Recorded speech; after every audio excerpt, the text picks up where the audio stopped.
আমি আপনারা খেয়াল করে দেখবেন আজকে সুপ্রিম কোর্টের আপিল বিভাগের যে আদেশের মধ্য দিয়ে আমাদের আবেদনক্রমে দুটি আদালতের রায়ের কার্যকারিতা স্থগিত করেছে।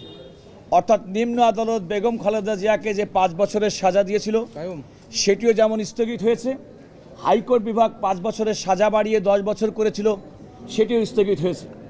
এই স্থগিতের অর্থ হচ্ছে বেগম খালেদা জিয়া এবং ওই মামলায় অভিযুক্ত অন্য কারো বিরুদ্ধে এখন পর্যন্ত কোনো মামলা পেন্ডিং নাই, এটা ধরে নিতে হবে। আদালতের এই স্থগিতাদেশের অর্থ হচ্ছে তারা যতক্ষণ পর্যন্ত আপিল নিষ্পত্তি না হচ্ছে ততক্ষণ পর্যন্ত এই রায় এবং এই রায়ের কোনো রকম কার্যকারিতা তাদের প্রতি প্রযোজ্য হবে না। সবাইকে ধন্যবাদ। একটা কথা শেষ করে দেই, এই মামলার বেলের জন্য আপনারা জানেন যে আমরা সাবেক যে প্রধান বিচারপতি ছিল এবং অন্যান্য বিচারপতিদের দ্বারে দ্বারে অনেক কান্নাকাটি করেছি। তারপর তার জীবন বাঁচাবার জন্য আমরা বলেছি যে আপনারা ন্যায় বিচার সুনিশ্চিত করেন, কারণ আইনত এবং ন্যায়ত বেগম খালেদা জিয়া এই বেল পাওয়ার অধিকারী, তার চিকিৎসা পাওয়ার অধিকার রয়েছে, তার বাঁচার অধিকার রয়েছে।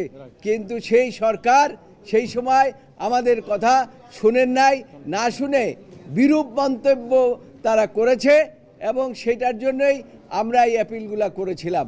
এবং আল্লাহর রহমতে, আল্লাহর অসীম রহমত যে সেই অ্যাপিল আজকে আমরা শেষভাবে আমরা এই শুনানি শেষ করতে পেরেছি। আপনাদের সকলকে ধন্যবাদ।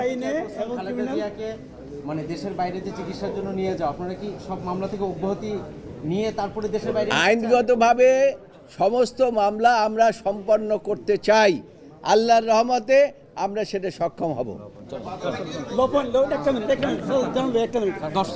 একটা কথা বলবো, সেটা হচ্ছে যে দুদক আইনে বা ক্রিমিনাল ল অ্যামেন্ডমেন্ট অ্যাক্টে কোথাও সাজা বৃদ্ধির কোনো বিধান নাই। সাজা বৃদ্ধির বিধান না থাকা সত্ত্বেও কোর্ট শুনানি চলাকালে দুদকের আইনজীবীকে জিজ্ঞেস করেছে যে আপনারা কি এই রায়ে সন্তুষ্ট? দুদকের আইনজীবী বলছে না। তখন তাহলে আপনারা কিছু করেন। তার মানে কোর্ট বলে আইনের বাইরে গিয়ে এই এনহেঞ্চমেন্টের জন্য রিভিশন ফাইল করাইছে, এনহেঞ্চমেন্ট করছে, যেটা আইনের কোনো প্রভিশনই নেই।